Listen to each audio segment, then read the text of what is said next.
Di antara yang akan menerangi alam barzah kita adalah ketika kita tidak menyia-nyiakan usia kita dalam bermaksiat. Jadi usia ini kan Allah mintai pertanggungjawaban. La tazalu qadamal abdi yaumal qiyamati hatta yus'alu an arba'in. Di hari kiamat nanti seorang hamba tidak akan mampu meneruskan langkahnya dalam perjalanan akhiratnya sampai Allah mintai pertanggungjawaban tentang 4 hal. Satu di antara yang Allah akan audit an umrihi fima afnah. Usia yang Allah titipkan dia habiskan untuk apa? Itu. Usia ini kan Bapak Ibu yang dimuliakan oleh Allah Subhanahu wa taala yang berlalu tak bisa kembali. Bapak Ibu, kita sama-sama dahulu pernah kecil. Setelah kecil kita akan masuk di usia balik. Kecil sudah berlalu.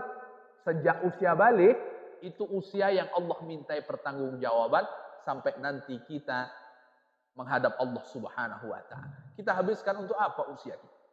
Maka kata baginda Rasul, wa inna minas sa'adah. Di antara hal yang membuat seseorang itu bahagia, ayatulallahu umurul abdi. Ketika seorang hamba Allah panjangkan usianya, dan usia umat Rasul sallallahu alaihi wasallam yang terbaik itu ya 60-an sampai 70-an, tapi amalnya juga baik. Karena itu mayoritas usia umat Rasul sallallahu alaihi wasallam. Maka usia yang panjang itu adalah kebahagiaan, tapi hatta yarzuqahul inabah, bukan usianya saja yang panjang, Allah rezekikan kepadanya inabah. Inabah itu apa? Kembali kepada Allah Subhanahu wa taala. Maka kalau sudah sepuh-sepuh, lalu kemudian tempat tambatannya rumah Allah, berbahagialah. Karena tak semua orang Allah tolong untuk bisa dekat kepada Allah di usia senjanya, di usia sepuhnya. Maka mungkin pernah saya sampaikan kepada Bapak Ibu, saya selalu iri kalau ketemu atuk-atuk, nenek-nenek, saat sholat subuh, gerimis, dia berpayung berdua menuju masjid memenuhi panggilan Allah. Saya niatkan di dalam doa saya, ya Allah, sampaikan usia saya sama dengan atuk dan nenek ini, sehingga saya bisa berdua dengan istri pergi ke masjid. Karena waktu kayak gini ini kapan pergi ke masjid berdua?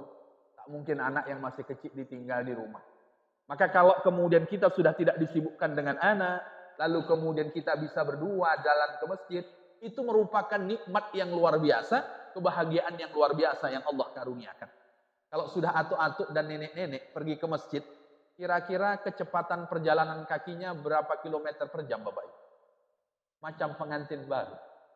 Bapak-bapak masih ingat jalan pengantin baru dulu, Pak? Oh, Pak. Kalau lupa diulang lagi coba. Itu kan jalannya pelan-pelan, terasa nikmat.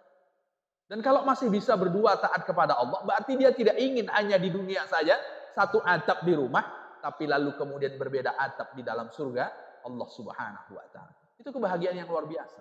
Karena kebahagiaan yang kita jumpa itu selalu bergeser. Saya pernah sampaikan kepada Bapak Ibu, bahagianya orang kuliah saat wisuda. Selesai pulang wisuda orang tanya, kerja di mana? Upus sudah bahagia yang kita dapatkan waktu wisuda kemarin. Saat sudah bekerja, apakah itu bahagia paripurna?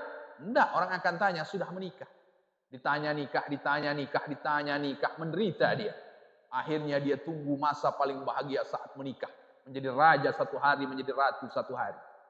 Lalu ketika sudah menikah 1 tahun, 2 tahun, apa pertanyaan orang Bapak Ibu?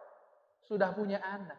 Menikah yang kita anggap bahagia, ternyata digeser oleh kehadiran anak.